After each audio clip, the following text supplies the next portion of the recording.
Well, it's the penultimate chapter. I think the actual final level. So you chose Jetfire. Oh, did you do this today? Yes. Oh, right. Jetfire. What do you think the choice was for? I know! Well, I thought it was going to be for next week's. No, it's nothing. This is the last full level of the game, I think. The last level is just a boss fight. Yeah, I like Jet. There's more to talk about for Jetfire as a character. Oh. I don't know if you've done Jetfire yet, or the others. I lost track of which ones you've given bios on. I think we briefly talked about Jetfire when he appeared at one point. Yeah, he appeared right at the beginning. Silverbolt and Air Raid. This is the customary flying level. Whereas last time I didn't bother giving you a choice. I just assumed you wanted Starscream. You would assume correct. Yeah, good. We're evacuating now, which is why it's not until the end of the next game we actually fucking leave. The Megatron does make that a pain. Speaking of Megatron,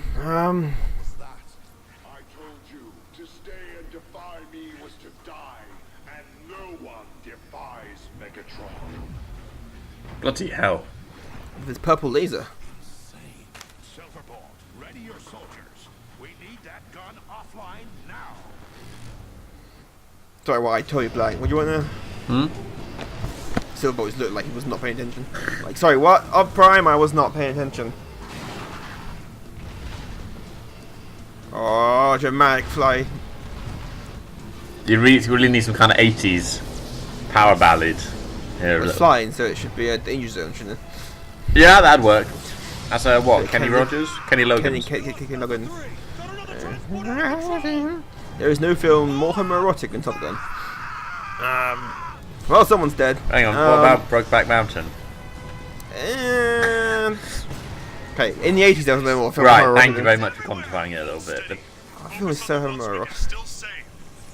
Tom Cruise and We even have Val Kilmer plays John Bridge draws Val power Kilmer's not directly Goose. from Cybertron to fuel the gun. no, Tom Cruise is Maverick. He's you know. Maverick. To the station and shut it off. That'll give the transports enough time to escape. Keep moving. Head through the beam conduit. Oh, it's getting sinister. Oh, Watch it! Get too close to that beam, and you're either fried by radiation or zapped by a plasma flare. No kidding. ooh, I can already choices. feel it searing my circuits. Yeah, there's mines everywhere. aren't they doing a sequel to Top Gun? Are they? That's what I heard. Top Gun 2. Odd thing to do. See, I'm surprised they needed. Yeah, he's confirmed it. It's I'm surprised they're not just doing a full-blown remake at this point. no, Cruise confirmed. Oh, Cruise is Apparently, Nice flying, Autobots. Yeah, but he's crazy. He doesn't know what he he's doing. confirmed it's going to start filming next year. Relay station? Yes. It splits I the assume beam to in- redistribute power. I forgot what the original Top Gun was Never set. thought I'd have to Right, see the it again. fight though. I haven't watched that film in a long Kick in time. those afterburners, Which one? Autobots. Every Top second Gun. counts. So, Wondering what the story's going to be of it. Or probably the same. here we are. So Val Kilmer, it was Iceman, Iceman, yes. and Goose Yeah. was Anthony Edwards. Iceman, he'll be your wingman. Wait, for the sequel, they gotta get Kane Loggins back. Do a song for it. Last time I saw Kane Loggins, he was in an episode of Archer. What? The actual guy? Yeah, because Archer always referenced as the song Danger Zone frequently as a joke, and so they actually got Kane Loggins to guest star as himself. The composer for it was Harold Faltermeyer, and he is back. He is doing the music for it. So the guy who did the original music for the original, is coming back to do it as well. It's an odd thing to do a sequel to, suddenly out of the blue. I mean, how many people were there clamoring for a sequel to Top Gun? Well, apparently a sequel's been in active development since at least 2010. Plans were complicated, however, in 2012 with the suicide of Tony Scott, the original director. And it was announced in June, apparently, that it's going to be directed by Joseph Kosinski, who also has done Tron Legacy. Oh, joy, that was a good film. That was a directorial debut. He's not got many films. Oh, that's a good way to start. Oblivion, which also had Tom Cruise. So I thought of Elder Scrolls. Yeah, the film. And Only the Brave. I don't know what Only the Brave is. Only the Brave is a Like, film that only just recently come out. that's probably why I don't know much. It's a. I don't think it's got a big release. Oh, okay. It's a Oh, well, those 2017 American biographical action drama film. Film tells the true story of the Granite Mountain Hotshots, an elite crew of firefighters who fought the Yarnell Hill Fire in June 2013, and it's dedicated in their memory. Oh, okay. It features an ensemble cast including Josh Brolin, Miles Teller, Jeff Bridges, Taylor Kitsch, James Badge Dale, Jennifer Connelly, Alex Russell, and Ben Hardy. It was released in the United States on October 20th. Oh. It's received positive reviews from critics, with praise aimed at the cast and the film's touching tribute to its subjects. So it's based on a real-life story. Yeah, everything. And his next one he'll be directing, this is going back to Kaczynski, is Top Gun Maverick, which is what's been called. The origin story. Maverick begins. And he's also apparently been signed on already to direct the potential film version of The Twilight Zone. That's our ticket inside the Give me a station. film version of Twilight Zone. And Gran Turismo is getting films. How does that even have a film? He's going to co-write the racing film. That's a racing game. Which, as far as I'm aware, isn't a real story to, other than Correct me if I'm wrong, with the Fast and the Furious, they don't take themselves seriously at this point. No, they don't, but still. And, you know, they're just there. Well, yeah, even like something like Need for Speed, those games usually have an attempt at some sort of story to them. Gran Turismo, I haven't played Gran Turismo game for a long time, but they were literally just racing games. They're very good racing games. Isn't that the one that had Jeremy Clarkson in it? Gran Turismo or something else. One of them had the Top Gear track in it. Back in the day before Jeremy Clarkson punched his way out of the BBC. What's this? It's Gran Turismo. I think it was Gran Turismo that had the Top Gear test track in the track. Did it really? Yeah, this was before Jeremy Clarkson punched his way out. BBC. I I think it was Gran Turismo. How do we do that? Well, I say we start blasting stuff. I like that. I like that idea. Start blasting things. Yeah. It's a plan I can get, but isn't that Transformers plans to most things? Just shoot things. It was it was available in Gran Turismo 5 for the PS3. Yeah, no. Intruder alert. Everyone was very jealous at that point. Oh, they get that. There, activate that terminal. We need to pinpoint the location of the coolant pump so we can shut it down. Good smash over the head is all it takes. What's Jetfire's weapon? Is that a mace? No. His melee weapon, though. I don't know. Rockets incoming. I don't know how strict law is on melee weapons. Most of the time, I mean, Other than Optimus Prime. I was going to say, generally, most Transformers have ranged weapons. They don't tend to have melee weapons. Most melee films usually result in a wrestle match. Or could we not mention those? You can mention them. So I just don't like like them, but I don't know anyone who likes them. That's the thing. I know people who go watch them just to shit on them.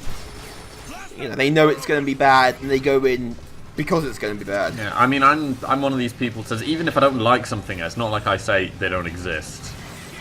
I don't sort of disregard or Except for Revenge of the Fallen, that doesn't. Revenge of the Fallen is an awful film, but I do acknowledge it exists. Dreadful fucking film. It should have ended there, really. Not with whatever number they're on at the moment. 5. Last Night is the most recent one, and of course they're doing the Bumblebee spin-off thing. Oh yeah, I forgot about that. Bumblebee begins. Oh, fights breaking out here. No, hear me out. What I mean to say is, you don't entirely suck at the job. You know, for a guy who's afraid of heights and all. Very funny, Air The guy afraid of heights are plane. Yeah, it's a cruel irony. I don't like heights. Why transform in a plane? Whatever plane he transforms to on Earth. The idea, the aerial bots were artificially created, and they were given personalities and intelligence by Vector Sigma, which essentially was one of the supercomputer at the heart of Cybertron, the original cartoon series. Optimus decided Silverbolt would be the leader of the aerial bots. He was also generally because he's the largest, and therefore he would form the chest part of the combiner. But the idea was Optimus hoped that by giving him the responsibility to look after the team. Oh, you died. Jedi died. We're back. Optimus hoped by giving him the responsibility of looking after the team would mean he would have to focus on that rather than his fear of flights when flying. Because the other irony is, his alt mode in the original series was Concorde, one of the highest flying aircraft.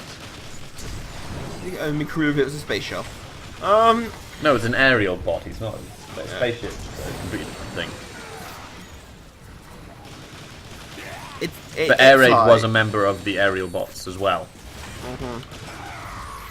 Jetfire, by contrast, is a very different origin. Jetfire was originally a Decepticon.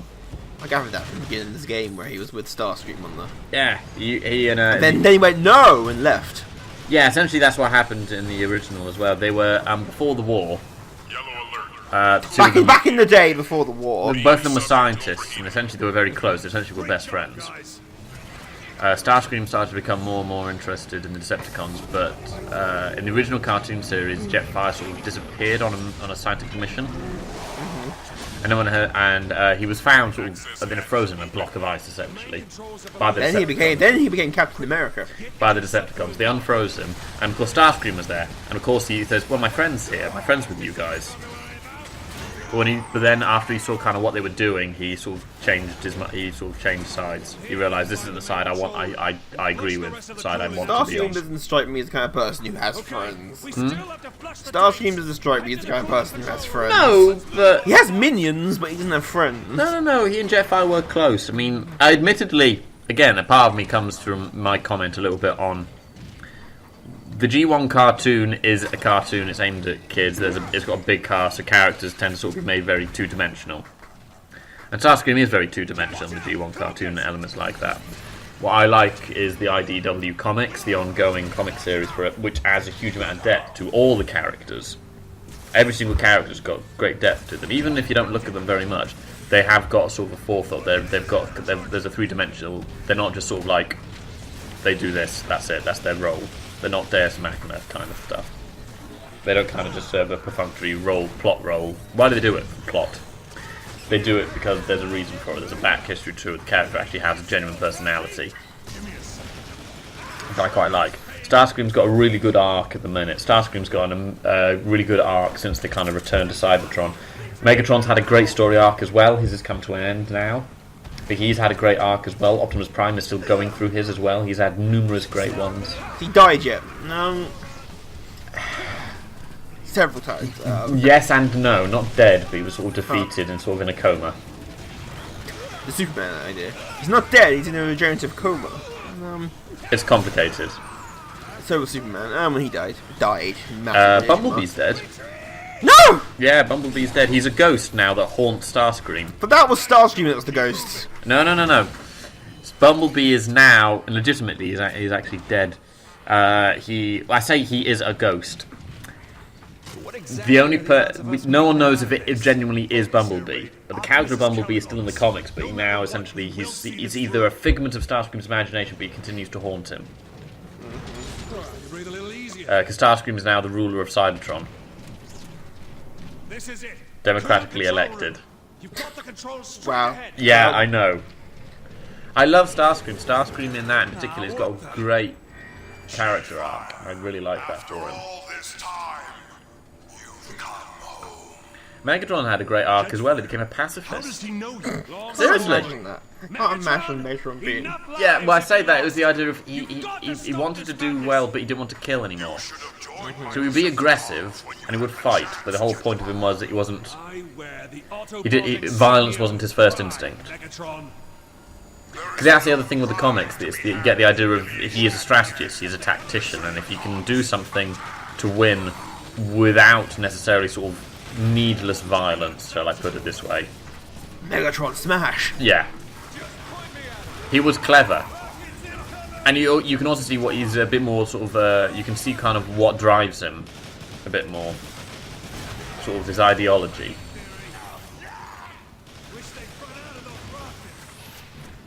Which is what it always is. It's the idea of overthrowing what he deems to be this sort of corrupt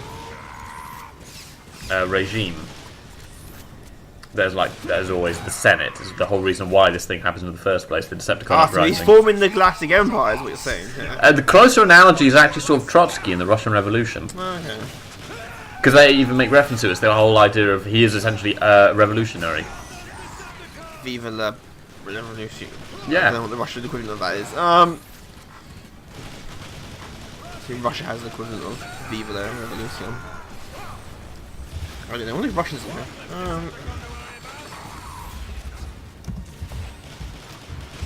Wow, the fascinating world of Starscream. Our Lord and Saviour. We all pray to Starscream. Still gonna be a whiny little to me all the time. This display. Finish them. Then bring me their heads. Decepticons, let's get them! Autobot grenade deployed! They shouted that loudly. Speaking of news, although this is completely not related to Transformers in any way, Right. that you know already. Doctor Who. Right, what about it? Because we've had a few things happen. Well, Bradley Walsh first. We've got a team of companions. Yes. Bradley Walsh has been confirmed as one of them. Yeah. Okay. And the costume got released the other day.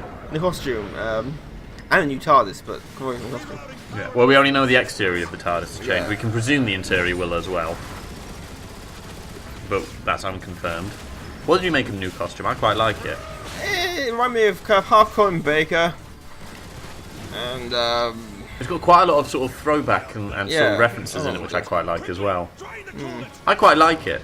yeah, it looks suitably wacky enough for you. It's a nice splash of colours as well. I quite like. It's not We like don't know too anything strong. about we don't know anything about the Doctor's actual personality. This one. No.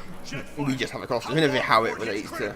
Every nanoclick counts. Well, we can accelerate the process by overloading the No, I quite like the new Yeah, outfit. see how it goes. I'll definitely finish it off.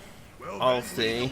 It's a bit more colourful after Peter Capaldi's quite boring costumes, to be honest. It's also the first time we've had a slightly more relaxed one. It's not quite as formal as well. It's because we had Well, Chris Eccleston wore a leather jacket. I was about to say Christopher Eccleston. We had a jumper, a leather jacket, and dark jeans and boots. Yeah. After that, we had Geek Chic with David Tennant, Yeah. the sort of old-fashioned Bow ties. professor Well, outfit. bow ties are cool. Bow ties are cool. And fezzes.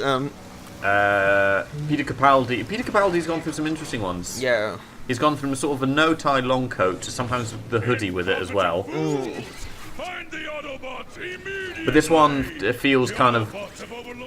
It doesn't feel like overly casual. It's not quite like the hoodie one that Capaldi sometimes goes for. Yes, sir. Because the other thing is, Capaldi sometimes has the velvet suit as well, doesn't he? Which is a sort of a throwback He a seems bit to to have a John different Pertwee. outfit every episode. Well, you've only got a few options from it, really. He's either got his outfit with the long coat and no tie, but still a full button shirt, which annoys some people. The velvet suit, which was introduced a little bit later. I think the velvet suit was introduced in the most recent series, and the hoodie was introduced in the most recent, and the one before that.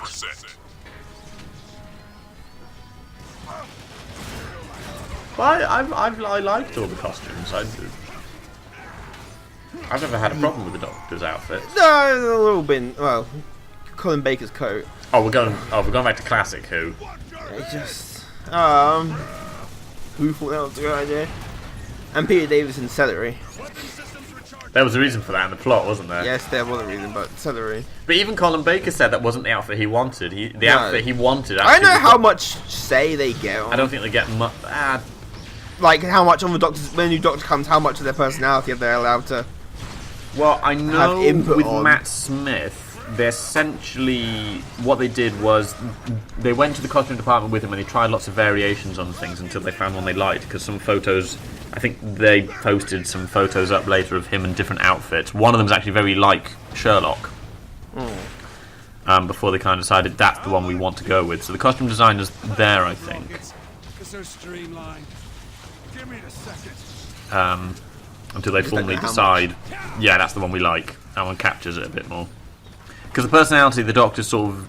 The actor has a hand in it, as does the writer. Obviously that interprets the costume they'll wear and how they act. Yeah. And see how much of it is done on paper and given to the actor, or how much of it is I think it's part and parcel, really. It's a bit half and half. Well, I assume the scripts were written long before they... Well, I don't know. Far in advance, scripts are written before. Can you write a Doctor Who script not knowing who's going to be the Doctor? Sometimes you can. Yeah, it depends. Like, at the same time, I think what they'll normally have, apparently, this is what I've read somewhere from like the auditioning process, if you will, for the Doctor. They'll have a few test scripts, so which will just, it won't have like generic Doctorish lines, but the lines aren't sort of written with a personality in mind, or which is quite useful. But that's the case with a good script. A good script might not have a personality sort of written on the page. The actor can play around with it. If you're going to use the classic example of sort of considered to be good scripts, Shakespeare. A lot of Shakespeare's lines, although people say, "Oh, the character's this," you can read them in a completely different way, and it still makes sense. It's a completely different personality and sort of how it means. Because we've done that. yeah. You can Richard III. You can play him as this Machiavellian villain, or you can play him as a person who is genuine in his beliefs and is quite not a nice guy, really. You can play Puck as either mischievous, but in a nice whimsical way, or as being quite dark and manipulative. And the lines just take a new meaning because it's being said in a different way. Red alert. Structural integrity at 80%. That's as far as I know in terms of they probably won't write the episodes, but they'll have like dialogue written out because they'll need it for the auditions. And I think there's like 3 or 4 like bits they've got written out for it. So one of them's encountering like certain monsters and things like that. One's like companions because they want to see how the Doctor reacts in different situations. Would deal with. But I'm quite looking forward to having sort of a team of companions again. Yeah, it'd be interesting to see if they can just worry about the first episode. In 40 minutes, you've got 3 companions and a new Doctor to It'll introduce. probably be an hour. Let's be fair. First episode. Yeah, even so, that is going to be rapid fire. Yeah. You're like, you could like have 1 companion or 2 in the first episode and have the other one come in later. They might. I mean, we don't know. Yeah, might. It's just that you've also got a new Doctor to introduce in that episode as well. Yeah. And quite a big new Doctor that the internet is going to explode about if it's not done the exactly correct way. And even then, depends on who you're asking. That'll depend on who you're asking. What is the correct way of doing it? It's just, it seems like either they're trying to distract you from that fact, or they're really confident. Yeah, we can do that and 3 companions. Come at me, bro. When's the last time we had that large a team of companions? Never had 3, with 2. With 3. Peter Rose and Davison. Mickey. Oh yeah, Rose, Mickey, and Captain Jack. No, Jack. Mickey wasn't a former companion. Oh, okay. Remember, he was around occasionally. With 3, not since New Who. Go back to classic. Classic, only for the top lots, especially the early days. You had like. Peter Davison, Tom Baker. I went back before then. The first episode you had Susan and her 2 teachers. Yeah. That was 3. Bring Susan back. I thought they were going to this series. They might. They might in this. Oddly enough, they might for Christmas. It's the first Doctor. Yeah, something else didn't work. They never really mention her either. At least She made a first appearance in the photograph. Remember? Yeah, but that's not. That's like a no joke, people. Yeah, it's not a subtle really, reference. It's not it's an a actual reference. It's Susan. reference to the phrasing. Let's just go into actually have a. I'd quite like it if they did with this Christmas It'd be special. nice to see. Yeah, but you got David Bradley. not quite William Hartnell, but there's a problem with that. David Bradley's really good. He's also said he would bite the BBC's hand off if they wanted him back for it, which is quite nice to hear. What classic villain are they bringing back this series? Ah, that's the other key question. They're eventually gonna run out or get really obscure. You with some say of that them. you're entering into the more obscure ones anyway. There's only Well, yeah, once you've done Daleks and Cybermen, that's really it in terms of the big massive appeal. You've got Daleks, which have to be. Well, I suppose it's Centarians, but I mean, the first episode they had the Autons, and that's not exactly a No, they are a big one. Zygotes. Yeah, but they're not. You know, it's like only in one episode, weren't they? They've had the Great Intelligence, which would include the Yetis Yeah. as a result of that one, as a big villain they had. It's just, you know, the Daleks you knew they were going to have at some point. Cybermen eventually. Well, the Daleks were always going to be like the first one as well. Yeah, so that everyone knows. I still think it's the best Dalek story in New Who. What, Dalek? Yeah, this is the first. That Yeah, one. Dalek is a great one. It's the one Dalek that it kills everyone. Just can't stop it. Whereas after that they get a bit ridiculous. I'm just thinking of other classic ones. There's lots of great characters. One that they had recurring, what? The Rani? Yeah, Mr. Minnie Rani back. There was Which now- there was speculation that Michelle Gomez's character originally was going to be the Rani Yes. in one draft. Which It was would going have to be made that. more sense. Well, great. What do we do? Forgive me for the. We kill it at the source. Well, she didn't really act like the Rani, either. We need to find a way into that gun. Which now like Gallifrey's kind of back. Yeah. Silver ball. Kind of. Like they want it back, but they can't quite commit to bringing it back. Well, it kind of is back. It's just sort of. Yeah. It's like, do you want it back or not? Just bring it back. I think what they kind of did with that story is they brought it back, but the same what is that? It's the whole thing of this isn't the Gallifrey that the Doctor sort of wants it to be. Yeah. As he himself said, it says the Gallifrey that I knew. He never really liked them anyway. In the odd series, they were a pain in his backside.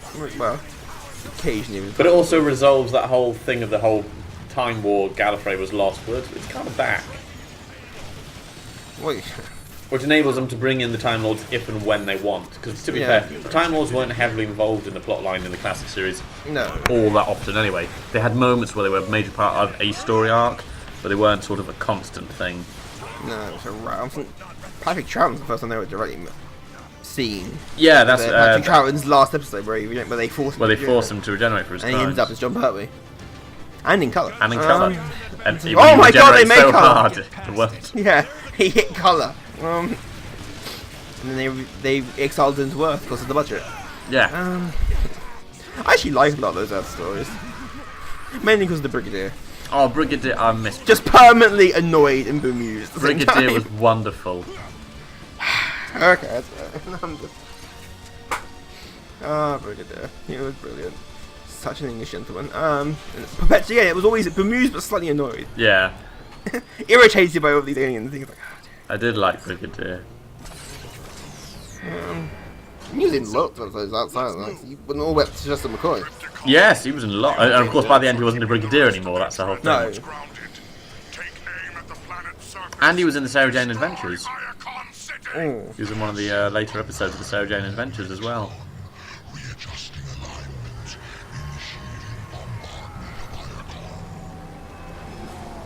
Was that? Did that thing just talk? Yeah, it did. And it's about to fire on Iacon. Autobots. There at the energy It's conduit. Tripticon. That's our point of entry. Yes, this ship's Go gone. now. You could say it should come for next time. Yeah, it makes his formal appearance at the. Yeah. We're inside the gun now, Optimus. Yeah, We'll oh. disable it ASAP. It even says disable Tripticon. Exactly are we Yeah. supposed to disable Clear of this that. thing? And There's got to be some kind of game weak objectives point. always spoiling things. Oh yeah. That sounded like laughter. I am waiting for when you use Doctor Who because the internet's going to explode. I mean, it already has once, but Get that gun offline. just to see how the first episode does. Every time that gun fires, more Autobots. Oh, we did again. We're inside the gun now. Jeff Harrison's Optimus. just not on the We'll balls today. disable it He ASAP. didn't have his cyber How coffee exactly are or we whatever. supposed to disable this thing? There's got to be some kind of Well, this weak bit's point. quite hard. There's 2 guys in miniguns, 2 tanks. That's just a lot of things. That sounded like laughter. Was that laughter? Silver ball. He's laughing at me. Taking a pounding Silver Ball, he laughed at me. Come on, And Bruce, hurry. it's not very Every time that nice. gun fires, more Autobots. Which ones complain about being laughed and you can make the... Which ones complain, Jetfire or Air Raid? If I had to guess, Whichever. I didn't read the line, so. No, that's just me making a line up about how one of them will complain, that kind of really whiny voice thing. He laughed at me! It's more likely to actually be Silverbolt. Is it? Okay. I don't know. I'm not sure if either of them would be kind of. It's a tricky situation. Yeah. We did it again. You know what? This is going to take a while, I think. We'll be fine. We can be rebuilt. We can rebuild him. We have the technology. Technology. We go to get them fixed at the toy shop. Don't think you even do that if you break a Transformer. Probably not. Sometimes. Is there like a Transformers hotline you call? My Transformers arm's fallen off. I mean, if the arm's falling off, you just put it back on there. They're on the ball socket usually. Well, I thought because they have to transform and everything's to be very intricate. Yeah, I never actually really had much. It's mostly hinges and things like that. If like if the plastic sort of breaks, there's not much you can do. The hotline you call, Optimus Prime's on the other end. Don't worry, Autobots. We will save him. Autobots, transform and roll out. I've got a Decepticon. Okay, hold it. Then Megatron just insults you and leaves. Fuck you. Megatron doesn't care. The Decepticons even have a medic. Like Ratchet. Not formally. They did introduce one again in the comics. In the IDW comics, they did introduce one. There's no one who's formally a medic. Does Megatron really care? Soundwave usually fulfills the function a lot of the time. But there's no one who's sort of a formal... There's no one on the team, in the original sort of Generation 1 team, whose role was formally the medic. Soundwave was the ass kisser.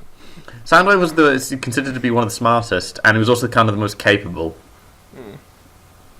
He was rare for a Decepticon. The whole thing for him was he was Megatron's most loyal lieutenant, didn't question orders, and followed orders quite capably, but was easily capable of making up strategy himself. He was kind of capable of sort of solving problems, whereas some of the others might follow an order, go for it a while, and weren't too bright. He was bright. That's the thing. No, but the rest of them were. Oh yeah, the rest of them weren't really. The rest of them didn't really see much beyond their own thing, and at various moments, usually the leaders of the sub teams would attempt a coup. There's numerous Starscream times standing there going, "I was doing this before it was cool." Starscream usually gets annoyed and sometimes as well, or gets himself involved in the coup as well. He'll be amongst the plotters. They'll overthrow plotting his own thing, and then he'll try and overthrow them as well. But the thing is, sometimes when he'll do that, Megatron might be coming back as well, in which case says, Megatron, welcome back, I was doing this for you. Imagine the moment he beats him, I am the leader! What's that, Starscream? You are the leader! Just the wrong moment he says that, Megatron walks in. Right, now it's turned to a sitcom. You'd be surprised how often that happens. That's our sound. That's Soundwave, that's our Starscream.